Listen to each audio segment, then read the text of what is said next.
नमस्कार मंडळी, स्वागत आहे तुमचं पंकज क्लिप्समध्ये, ज्यात आपण मोठे पॉडकास्ट छोट्या छोट्या क्लिप्समध्ये टाकतो. ही स्टोरी तुम्ही नक्की एन्जॉय कराल, पण त्याआधी सबस्क्राईब करायला विसरू नका. ती मागे सेम असं मी एका हाकमारीबद्दलही ऐकलेलं की आहे ना, एक असं कुठेतरी लोणावला वगैरे जाताना लोकांना असे आवाज ऐकू येतात. तर तसं होतं की तुला तुझ्याच नावाचं ओळखीचं कोणतरी आवाज देईल. आणि तसं तर लोकांनी तिकडे पण जाऊन जर जेव्हा शोधण्याचा प्रयत्न केला ना, तर तिथे माहिती पडलं की तिथे खूप वर्ष आधी ॲक्सिडेंट झालेला आणि एक बाई त्या ॲक्सिडेंटवरून वाचून वरती आली आणि ती मदतीसाठी असं लोकांना हाक मारत होती आणि तिला कोणी मदत नाही केली, ती तिथेच मेली आणि त्यामुळे ते आता लोकांचं तर तेच होतं ना की तडपून तडपून जेव्हा लोक मरतात ना, तर असंच शोधत असतात ते लोक. ते आहे ना की आपल्या इथे कसं की आजकालचं जेनझी टर्म मध्ये म्हणायला गेलो की जेव्हा कोणाचं ब्रेकअप होतं, खूपच हार्ट ब्रेक होतो, तो सर्वांचा हार्ट ब्रेक करत सुटतो, मग तसं काहीतरी.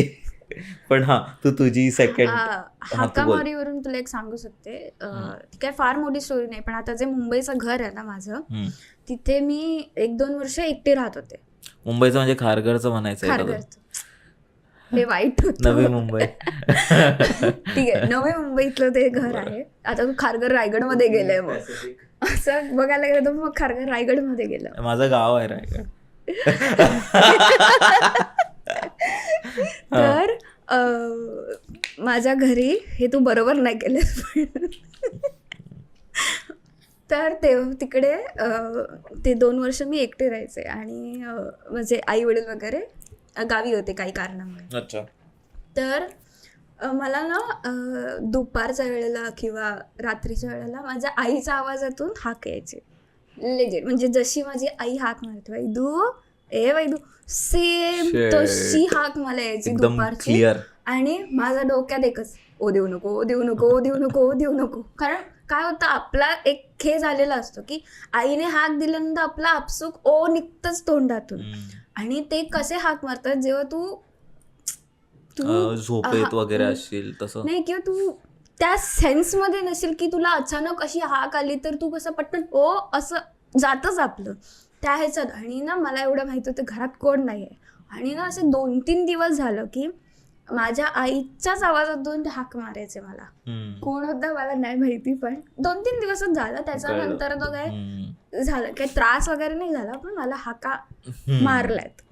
असं सेम माझ्या बरोबरही झालेलं. माझी एकदा मम्मी लहान असताना, मी 2रीला असेल, तर मला असं लॉक करून गेलेली बाहेर कुठे जात असतात तेव्हा, माहिती ना की बाहेर न पडावं म्हणून. बाहेरून जाळीचा दरवाजा लॉक होता आणि आमची ग्रिल होती ना असे खिडकीच्या बाहेर, तर तिथे एक पिंपळाचं झाड होतं.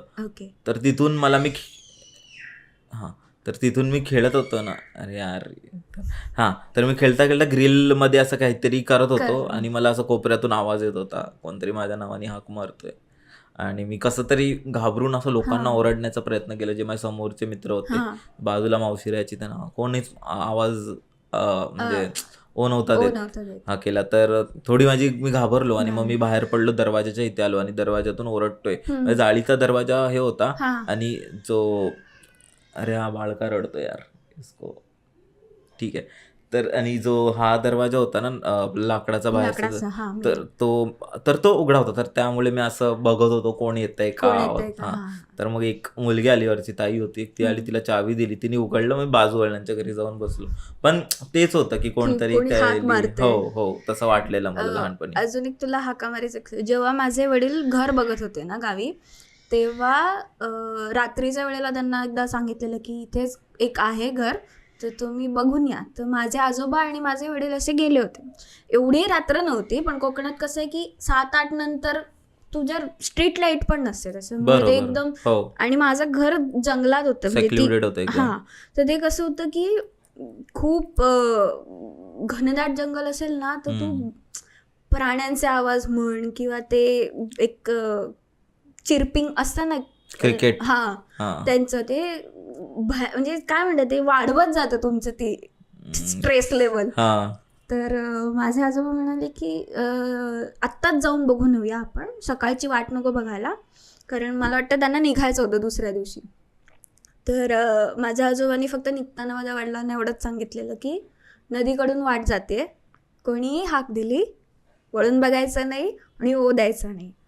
तर बाबांनी तेव्हा काय सांगितलं नव्हतं, पण आत्ता कधीतरी मध्यंतरी म्हणाले होते की पाण्यातून आवाज येत होते असं. त्यांची आई वारली होती, म्हणजे माझ्या वडिलांची आई, तुझी आजी, आजी वारली होती, म्हणजे त्यांच्या लग्नाच्या अगोदरच वारली होती.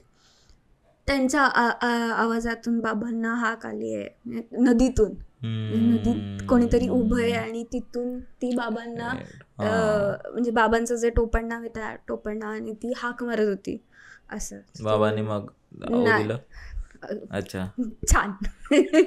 नाही म्हणजे बाबांनी परत आन्सर केला असेल. असं कोणीतरी ओ देऊन बघावी अशी माझी इच्छा, निदान कळेल तरी नक्की होत, आपण नसावं नक्की होतं काय ओ दिल्यानंतर.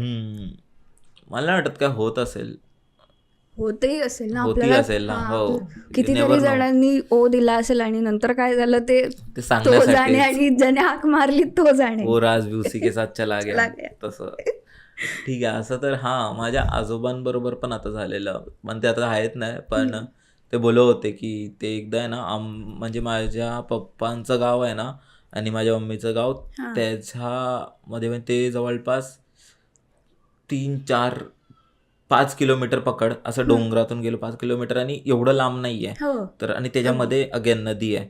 तर ते आमच्या घरी पूजा होती आणि बाबा आलेले, आजोबा आलेले, पूजेला आलेले, आणि संध्याकाळ झालेली, 6 वाजले. ते बोलले की ठीक आहे, म्हणजे उजेड असतो आणि लोकही असतात. मग त्या जंगलात मध्ये मध्ये गावं पण आहेत, म्हणजे असे काही कातवाड्या वगैरे असतात ना, ते मध्ये मध्ये आहेत.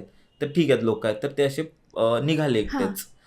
तर एकटे निघाले ना, तर त्यांच्याशी कोण माणूस पण त्यांच्यावर होता, तो त्यांच्याशी बोलत होता.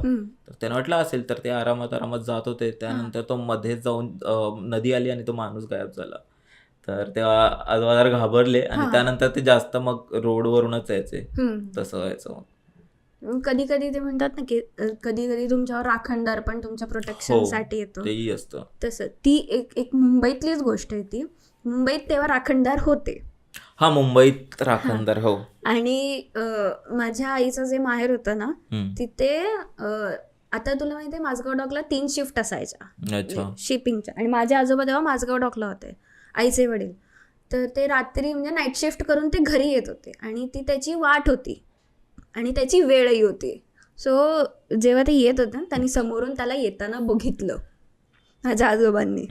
आणि कसं होतं, जेव्हा वाडी असतात ना, म्हणजे जुन्या बैठी चाळी असतात बघ, खूप नॅरो रस्ता असतो, तू जाणार कुठे? आणि रात्री 2 वाजता तू, आता सकाळच्या वेळेला तू पटकन कोणाच्या तरी घरात घुसला, कोणी तुला काय बोलणार नाही. रात्री 2 वाजता तू कुठे घुसणार आहेस? बरोबर. आणि कसं असं ते चालू होतं, ते संपत नाही ब ती, जोपर्यंत एंड येत नाही ना तोपर्यंत ते संपत नाही. त्यामुळे हे मध्येपर्यंत गेले होते आजोबा आणि त्याला समोरून येताना बघितलं. त्यांचं म्हणजे त्यांना ते म्हणतात की असे दिसत नाही की तो कसा आहे, एक शॅडो दिसते फक्त. म्हणजे आपल्याला फक्त कळतं की त्याच्या हातात काय आहे, पायात काय आहे, तो किती उंच आहे. तो लोकांचा चेहरा काळा दिसतो तो. बरोबर. उंची पण दिसत नाही ना. उंची म्हणजे अशी त्यांचं असं म्हणणं होतं की बऱ्यापैकी उंच होता, म्हणजे 6 फुटाच्या वरती तरी होताच तो, तेवढा उंच तरी तो होता. आणि तो समोरून येत होता. तर ह्याला असं म्हणतात की त्यांना पाठ नाही दाखवायची. तर मग माझ्या आजोबा, असं कसं लक्षात राहतं यार ह्यांना अशा वेळेला, मला नाही माहिती, पण ते पळत सुटलं असतो परत मागे. माझे आजोबा उलट्या पायाने त्या एंड पर्यंत तो येतोय, हे उलट्या पायाने चालत, आणि आता असा रस्ता संपतोय, ते असे वळाले आणि असे वळून असे उभे राहिले आणि तो त्याच्या रस्त्याने गेला. म्हणजे कसं आहे की तुम्ही त्याला त्रास देऊ नका, तो तुम्हाला त्रास देणार नाही, कारण तो आहेच तुमच्या प्रोटेक्शनसाठी. उगाच तुम्ही त्याची कळ काढायला गेले तर, कारण आता माझ्या गावी जे घर आहे ना, तिथे देवाची वाट आहे, म्हणजे राखणदाराचा जो रस्ता असतो तो देवाची वाट म्हणतात. आम्हाला काय सांगितलेलं, आम्ही घर जेव्हा तिथे बांधत होतो तेव्हाच सांगितलं होतं की रात्रीच्या वेळेला लाईट चालू ठेवू नका, 11 नंतर लाईट चालू ठेवू नका. तर आम्ही ते पाळत आलो. की कसं होतं, एक तर आपण नवीन जागेत घर बांधत असतो, आपल्याला नक्की माहिती नसतं की तिथे काय आहे.